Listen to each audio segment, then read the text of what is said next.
బహుళ కావ్యములను పరికింపగావచ్చు, బహుళ శబ్ద చయము పలుకవచ్చు. సహనమొక్కటబ్బ చాలా కష్టంబురా, విశ్వదాభిరామ వినురవేమా.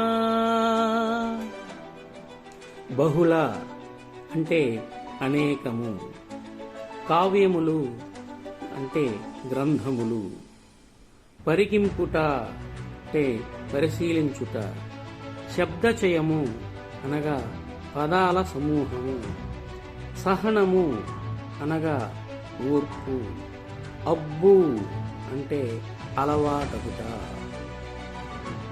అనేక రకాల గ్రంథాలు చదివి ఉండవచ్చు, ఎన్నో మాటలు మాట్లాడటం వచ్చి ఉండవచ్చు, కానీ ఓర్పు కలిగి ఉండటం అనేది చాలా కష్టమైన పని. కనుక ప్రతి ఒక్కరూ ఓర్పును అలవరుచుకోవాలి అని కవి మనకు బోధిస్తున్నాడు. సహనం కంటే సముద్రం చిన్నది అని పెద్దలంటారే, అలా అన్నమాట.